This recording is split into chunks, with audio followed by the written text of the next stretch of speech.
Lain niyang kulit, tsak ika'y mapapaibig. Ang bibi mo at ang bibi ko. I love you! Love you, pare. Bibo! Bibo!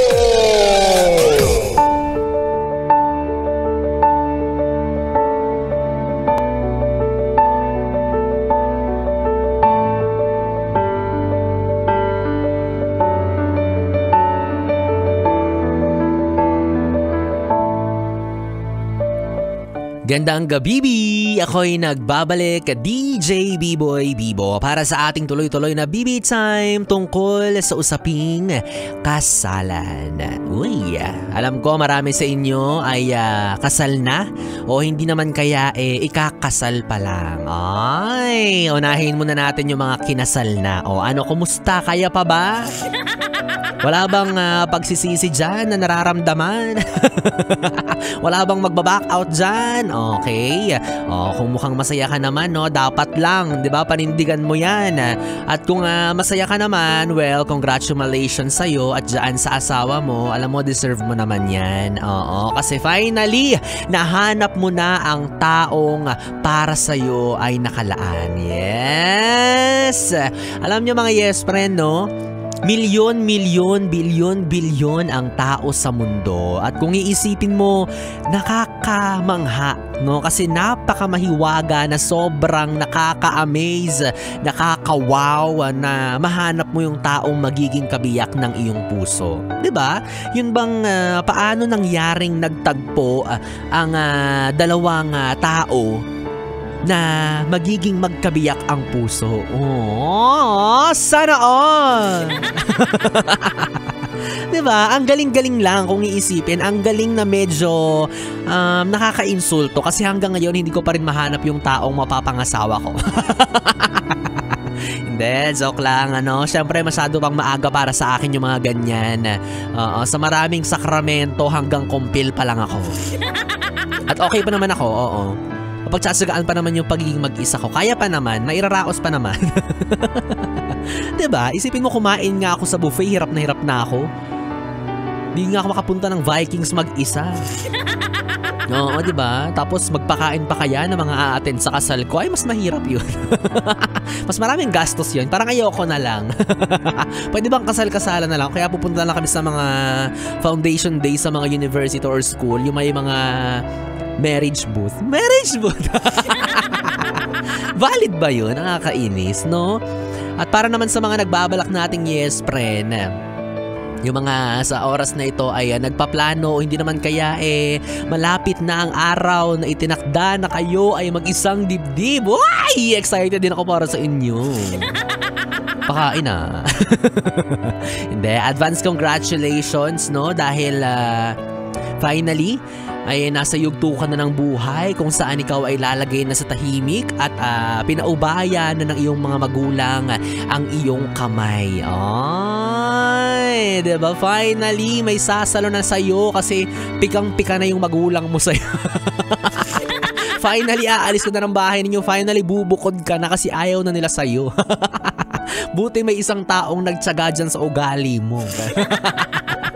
Ay, ganda. Advance congratulations, no? Sana nakapili ka ng tamang tao para sa'yo, yung talagang hindi mo iiwanan, talagang paulit-ulit mong papatawarin sa mga nagagawang kasalanan.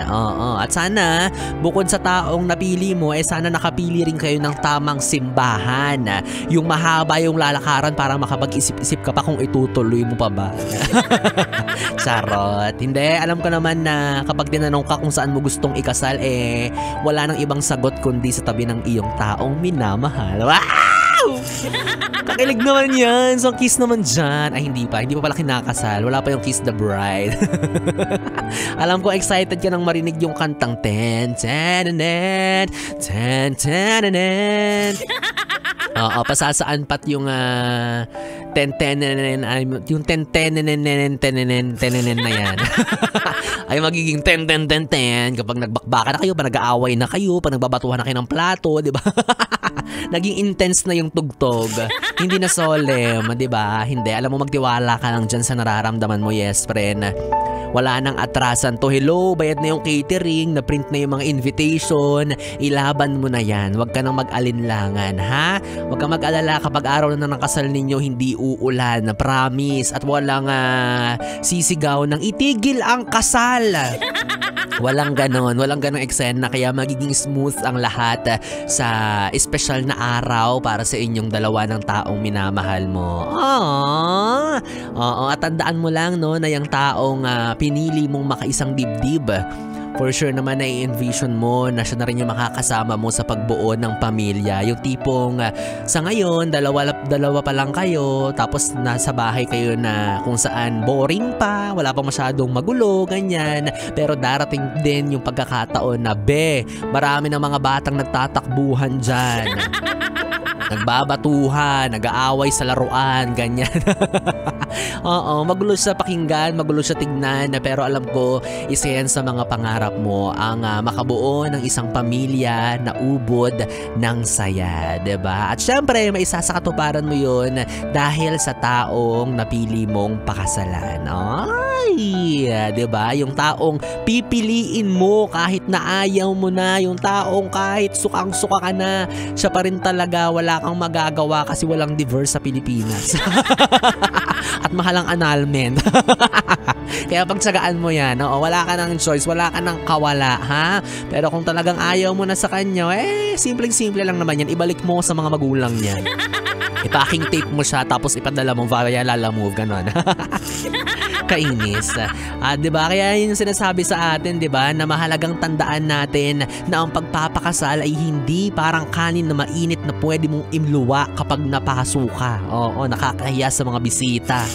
Ang daming umattend nung kasal ninyo. Napakagarbo nung kasalang meron kayo tapos maghihiwalay lang kayo. Hello!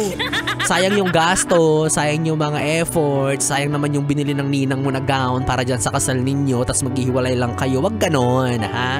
At the end of the day, kapag kaya pang resolbahan ng pagsasama ang inyong relasyon, please do so. Pakisalba pa rin, pakiayos pa rin, piliin nyo pa rin na mahalin ang isa't isa, diba? Lalo na kapag meron na kayong mga anak, diba? Lalo na kung yung mga problema ninyo mababaw lang naman or napag-uusapan or nadadaan sa maayos na negosasyon. Ayan, diba? Huwag nyong piliin lagi ang maghiwalay at maghanap ng iba. Kasi hindi ka na pwedeng magpakasal. Wala ka ng senomar.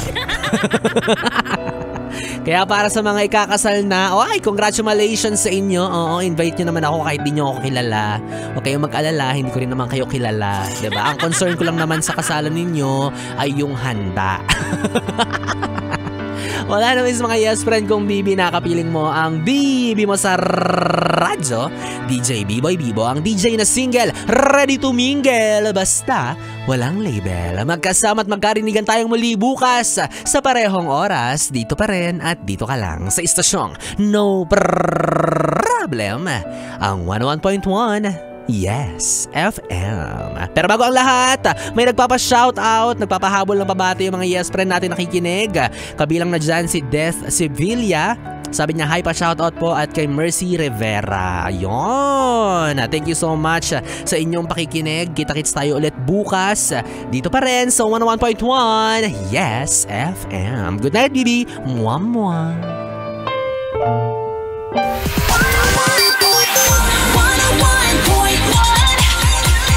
Yes, FM.